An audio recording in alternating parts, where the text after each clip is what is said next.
I'm Bishop Walter Thomas, presiding prelate for the Kingdom Association of Covenant Pastors, and we're getting ready for our annual conference, July the 22nd and the 23rd. It's going to be a virtual meeting, and we want all of you there. We're talking about releasing creativity. In this new season of what's happening in the church and what's happening in the kingdom and what God wants done, we've got to bring our best creative ideas and release them into innovative actions. We've got some powerful presenters. Bishop Joseph Walker will be with us, Bishop Heber Brown, Bishop Craig Oliver, Bishop Lisa Weir, Dr. Anita Phillips, and Dr. Tanya Tinsley. All are going to be with us to share in this session. We want you to be a part of it. It's July the 22nd and 23rd, and it's going to be virtual, so everyone can attend. Go to kingdomassociation.org for more information. But I'm looking for you at the KACP conference, July 22nd and 23rd. Hello, I'm Minister Randy Griffin, and this week I'm serving as guest host for the Kickback, Bishop Debnam's casual summertime conversation intended to educate, enlighten, inspire, and provide you with relevant ministry and community information. And this week's segment is special. In fact, it's been 21 years in the making. This week we are highlighting the impact of the Renaissance Center, a community-based licensed professional counseling center that this month celebrates its 21st year of reminding the church and community that sometimes all it takes is knowing someone cares. Over the next half hour, you'll hear from Dr. Carla J. Debnam, the center's executive director and co-founder. We're using her words, her reflections, to tell a story of hope and healing on behalf of the thousands of persons from all walks of life who have benefited from the services of the center. I'm honored to stand in for Bishop, and I'm also honored to introduce you to Lady Carla J. Debnam. Well, the creation of the Renaissance Center was in the context of the late 90s, the beginning of the 2000s, where the church felt like the community needed a support system that would reach beyond the church walls. So while in the Black community in particular, the church is the first place where people go and land for support, for help, for anything that they're going through, we realized, Bishop Debnam and myself, that it would take more than what the church had to offer to bring healing to some of the people in the community in particular and in the church. So from the beginning, we wanted this to be a ministry that was outside of the walls of the church, that everyone could come and be a part of. And so we started the planning in, again, late 1990s, early 2000s, so that we could launch this ministry, this program for the community, so that it could access mental health care and feel like it's in a safe place. Because again, with the church being the focal point of many people in the community, we offered a safe place of where you could get professional services and support for whatever you were going through. And that was pretty radical at the time. We heard the center was founded by Bishop Debnam and Lady Carla. We might understand Bishop's focus, his understanding of the need. Dr. Carla just shared some of that information, but let's hear more about Lady Carla's why. Well, I would say my journey into mental health started as a child, growing up in a diverse environment where I saw family and friends struggle with different issues, whether it's addictions, loss and bereavement, maybe community violence. None of this is new to me or to many of our congregations and communities. So we grew up in an environment where it was a lot of struggles and challenges. And so from the beginning, that's something I was already always interested in, was in mental health. And so when the program at Loyola came about, it was actually my mother who sent me the information saying, hey, this is what you've been looking for, a integration of spiritual and mental health care. And so that's how I began my journey into mental health. And as a result of her letting me know about it, and then my own life experiences with, people, going through struggles, and the fact that my husband caught the vision too of it, that was all like the perfect timing. And it took me a while to get my degree. We had to take breaks. I always tell people, don't worry about how long it takes, just keep going. And so when I graduated, by that time we had already started planning to open a Renaissance Center, so it was just perfect timing when I graduated from Loyola with my degree in pastoral counseling and on my road to becoming a licensed professional counselor. There is so much there, Lady Carla. You just reminded us that often our purpose, our pursuits, are grounded in our life experiences. God uses those challenges, curveballs, and storms to shape us for the situations He will ultimately use us to solve. Powerful. And two other thoughts. Thank you for referencing your mother. I'd like to share her name, Charlotte Smallwood, who introduced you to the program at Loyola and urged you to take that step. And since we referenced that pastoral care program, let me adjust my references and add your professional title. Dr. Carla Debnam, you earned it. With an undergraduate degree from DeVry University, coursework from Howard University, a master's degree from Loyola University, and a doctorate from Ashland University, you have both the passion and the paper for this God-given assignment. Let's join Dr. Debnam once more as she reflects on the Renaissance Center. Well, the journey into the career and field of mental health, took, again, I didn't start there. I started in computer science and was a programmer, systems support person, did a lot of different IT roles. And so I would say my first entry into helping people was through the computer field. And so, because that's what we're there for, to solve problems, help people get through what they're going through. And so that was part of it. And it took me a while to get through the program as well at Loyola, because I was, we had started, my husband started the pastorate at Morning Star. Also, we had 2 children, and in between that, another one on the way. So we had a family career path that was in a different direction. So the journey to the Renaissance Center took twists and turns, but ultimately we ended and landed here. And I feel that this purpose that I always had just came to fruition through the journey at Loyola and the journey of being a pastor's wife and being at Morning Star, who was open to us starting this and very supportive. So that really made the difference too, having a church family that caught the vision and continues to keep the vision going alive, because not many churches had the vision, and we are one of the few African American based Christian counseling centers still in the country that is church affiliated. So these things are significant and helped us get to where we are today. So we see the vision, a licensed professional counseling center, and its opening date, July 2001. Today, the center operates out of 20,000 square feet in Woodlawn.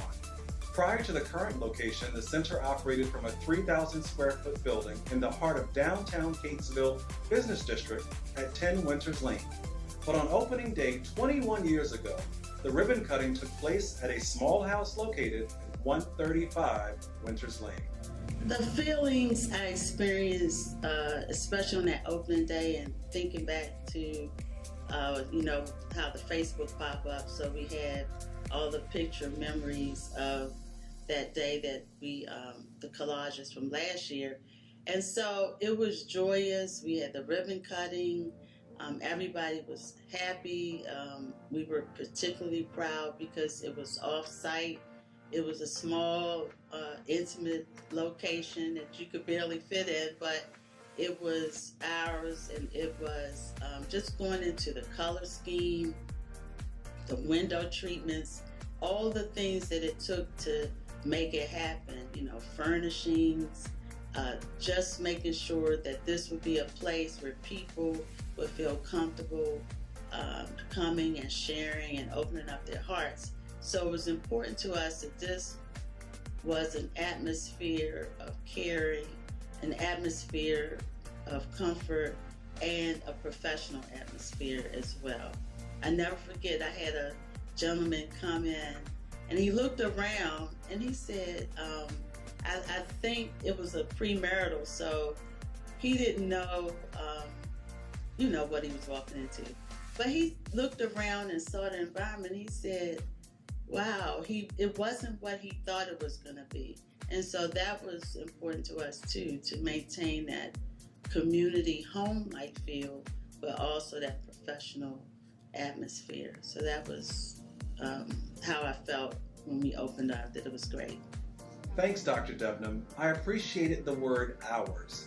The location may have been small, or as you said, intimate, but it was ours.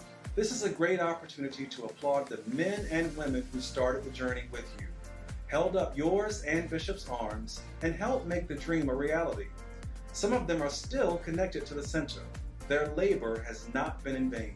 And since I'm talking about people, let me shift to the other side of the sofa. How important it is to have competent mental health professionals who look like me. It's important to have representation. We're finding that out now in our current cultural space, that representation matters. And so representation matters in all areas and walks of life and all professions. So therefore, even in mental health, representation matters, and it also gives people a level of comfort if they feel like they can identify with you.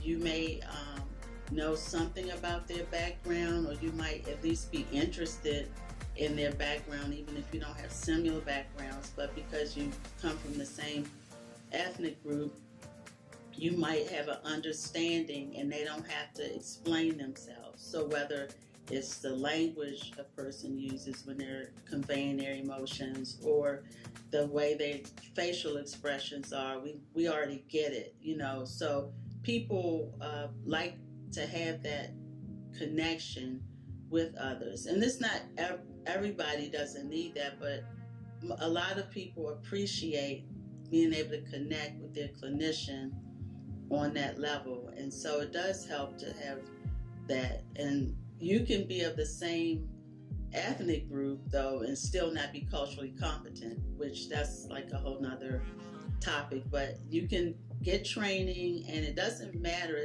It really matters the kind of relationship you have with the person you're connecting to. But having more African American clinicians is important. We have all heard this statement, people of color, okay, let's be more direct. Black people don't do counseling. And we are learning that narrative, that approach, that philosophy needs to change. Over the past 21 years, we have seen a shift in people being open to mental health treatment and therapy, and having those kind of support systems, whether it's support groups or even some of the 12-step programs. People are opening themselves up to more holistic ways of healing. And so I think that's what I've seen, how people have grown to say, this is an option for me. Before in our communities, we usually, and still a lot of us do, tend to have addictions as a way of escape, or other unhealthy things that eating or other ways that we cope. So now this is a part of the toolkit, and that's what I would say has been the breakthrough. This is not like something that's foreign to people. It's kind of like, yes, it's okay to have a therapist. It's okay to have a faith. It's okay to be well. And that's something that shouldn't be new, but it's really new. That it's okay to be good. I don't need to suffer in silence. Thanks, Dr. Carla. There is so much insight, hope, and possibility in all of your sharing. For those who may have just joined us, you're listening to our weekly MSBC Kickback. I'm standing in as host for Bishop Debnam, and we've dedicated this entire show to celebrating the Renaissance Center's 21st anniversary. Dr. Carla J. Debnam, the Center's Executive Director and co-founder, is providing the words which we hope amplify the Center's theme.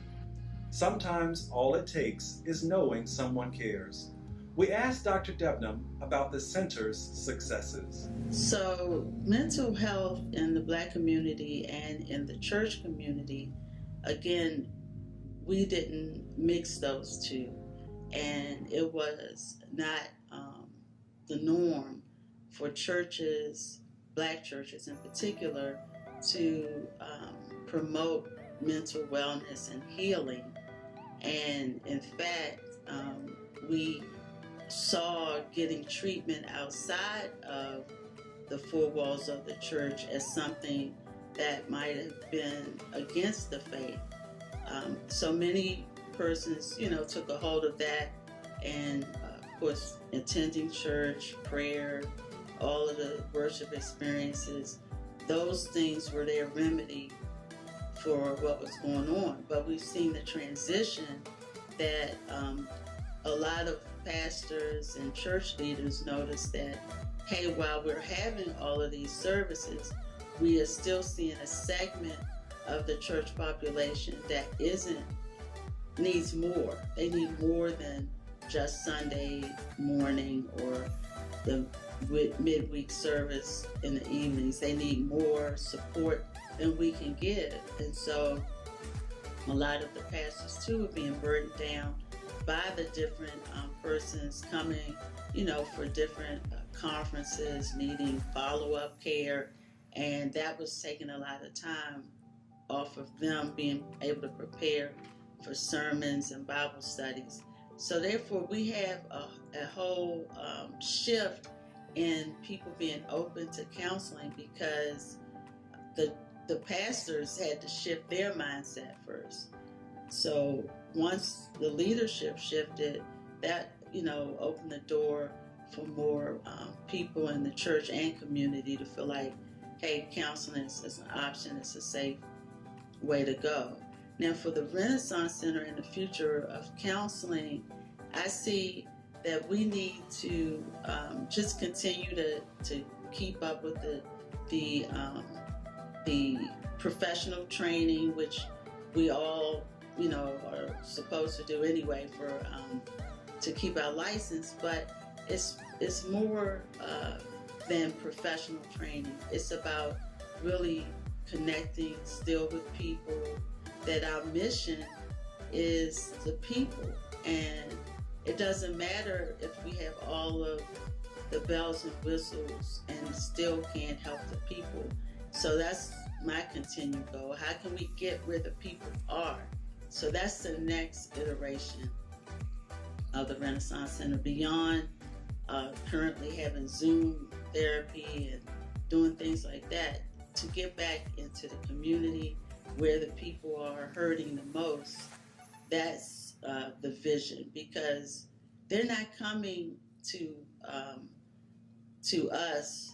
It's kind of like we have to go where the people are. So we have to have like a mental health evangelism, I'll say it that way, where we're going to where the people are and taking our services to the community in creative ways. So that's what I hope to do in the next few years, if not even sooner.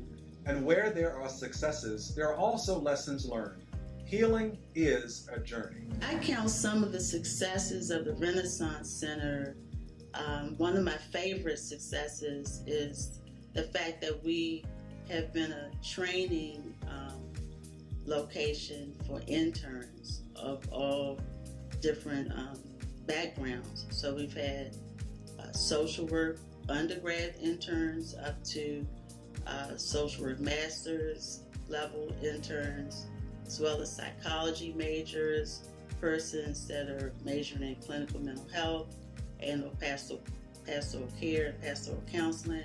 So across the different kinds of mental health degree programs, whether persons were training in person or they had done long distance learning, virtual programs, we were able to place those persons as interns and offer them the training and support they needed and experiences they needed, so that as they continued in their graduate programs, that they could meet the requirements for graduation and beyond to have their own careers in private practice at different agencies, or some persons were international students. And so we have touched the world just by being in existence, because those persons went back to their home countries and took the counseling skills that they had learned back with them. So beyond being excited about being an internship location, my hope is that for the people that come through our doors or sign up, log in, or even come to our tables as we are a resource in the community, any of these experiences they might have with the Renaissance Center, these encounters, my hope is that they leave changed. Whenever persons encountered Christ, they never left his presence the same. That one encounter can be all we get with a person. We might just get the encounter at the resource table, or they may just come to one session, and just to make an impact where they can feel like, if I need help again, I know I have a place to call and connect with.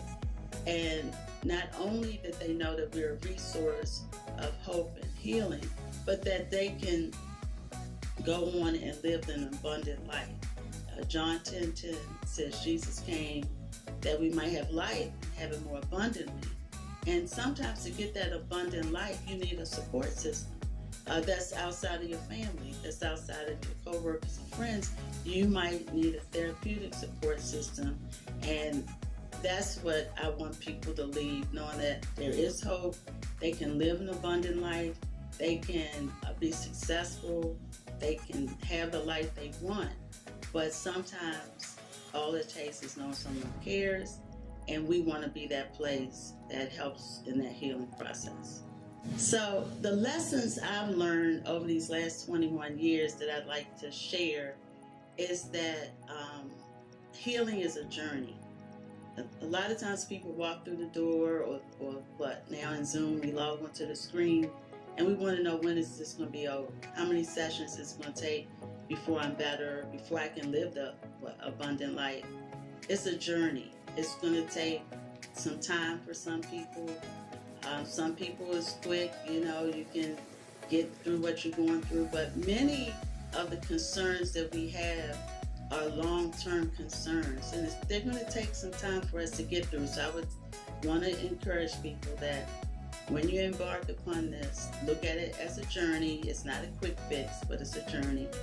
Also, be open to holistic healing. So while you have therapy, you have Bible study, you have your church services, you also need to add healthy eating, healthy living options, meaning, normal sleep time, exercise.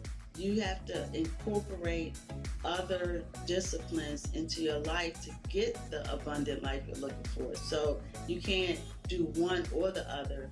You need all of it. All of these things help for you to get the life you're looking for. Also, if you don't connect well with a clinician, this is no matter where you go, uh, it's okay. You don't have to stick with them. You don't have to stick it out. You can find, another one that's a good fit for you, because that's important to your healing process. So don't feel like you have to stick it out with whoever it is at whatever location it is that you're connecting with. Also, don't forget that you're worth it. You're worth the time. You're worth the money. You're worth everything that it's going to take for you to be healed and made whole. So never discount your worth, because you're worth it. You're worth it. Wow, can I say that again? You are worth it. You deserve a journey of emotional and mental wellness, and that's been the Renaissance Center's commitment for the past 21 years. Thousands of individuals, men, women, young people, couples, and families now know that someone cares. Join me in applauding Bishop Lady Carla J. Debnam and the staff of the Renaissance Center. Well done, and the journey continues. It's been an honor to host the Kickback. We always lift an offering as part of this session, and our giving information is on the screen now. Be a blessing to the ministry as we continue our efforts to transform lives. Again, go to one of our convenient platforms and share your financial gift. Regarding the Renaissance Center, they are waiting for your call, 410-409-0025, or go to the website, www.therenaissancecenter.org. Sometimes all it takes is knowing someone cares. Be blessed.